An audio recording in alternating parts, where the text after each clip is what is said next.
the story of the death of Lazarus. John 11, verses 1 to 44. Now a man named Lazarus was ill. He was from Bethany, the village of Mary and her sister Martha. This Mary, whose brother Lazarus now lay ill, was the same one who poured perfume on the Lord and wiped his feet with her hair. So the sisters sent word to Jesus, "Lord, the one you love is ill." When he heard this, Jesus said, "This illness will not end in death. No, it is for God's glory, so that God's Son may be glorified through it." Now Jesus loved Martha and her sister and Lazarus. So when he heard that Lazarus was ill, he stayed where he was 2 more days. And then he said to his disciples, "Let us go back to Judea." "But Rabbi," they said, "a short while ago the Jews there tried to stone you, and yet you are going back?" Jesus answered, "Are there not 12 hours of daylight? Anyone who walks in the daytime will not stumble, for they see by this world's light. It is when a person walks at night that they stumble, for they have no light." After he had said this, he went on to tell them, "Our friend Lazarus has fallen asleep, but I am going there to wake him up." His disciples replied, "Lord, if he sleeps, he will get better." Jesus had been speaking of his death, but his disciples thought he meant natural sleep. So then he told them plainly, "Lazarus is dead, and for your sake I am glad I was not there, so that you may believe. But let us go to him." Then Thomas, also known as Didymus, said to the rest of the disciples, "Let us also go, that we may die with him." On his arrival, Jesus found that Lazarus had already been in the tomb for 4 days. Now Bethany was less than 2 miles from Jerusalem, and many Jews had come to Martha and Mary to comfort them in the loss of their brother.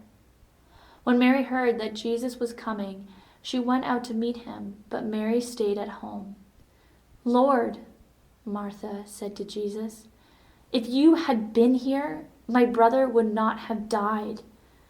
But I know that even now God will give you whatever you ask." Jesus said to her, "Your brother will rise again." Martha answered, "I know he will rise again in the resurrection at the last day." Jesus said to her, "I am the resurrection and the life. The one who believes in me will live, even though they die, and whoever lives by believing in me will never die. Do you believe this?" "Yes, Lord," she replied. "I believe that you are the Messiah, the Son of God, who is to come into the world." After she had said this, she went back and called her sister Mary aside. "The teacher is here," she said, "and is asking for you." When Mary heard this, she got up quickly and went to him. Now Jesus had not yet entered the village, but was still at the place where Martha had met him. When the Jews who had been with Mary in the house comforting her noticed how quickly she got up and went out, they followed her, supposing she was going to the tomb to mourn there.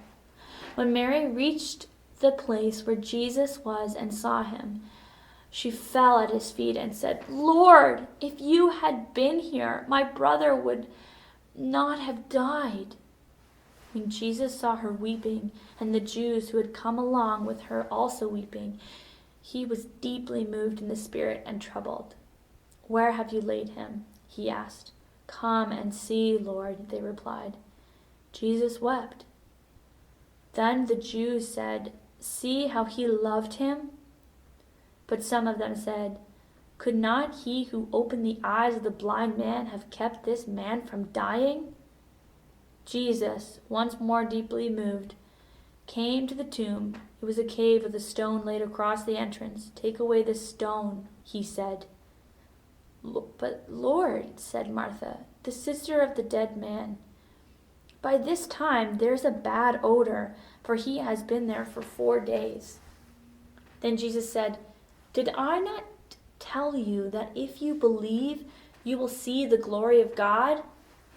So they took away the stone. Then Jesus looked up and said, "Father, I thank you that you have heard me. I knew that you always hear me.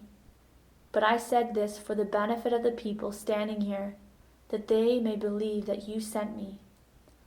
When he had said this, Jesus called in a loud voice, "Lazarus, come out!" The dead man came out, his hands and feet wrapped with strips of linen and a cloth round his face.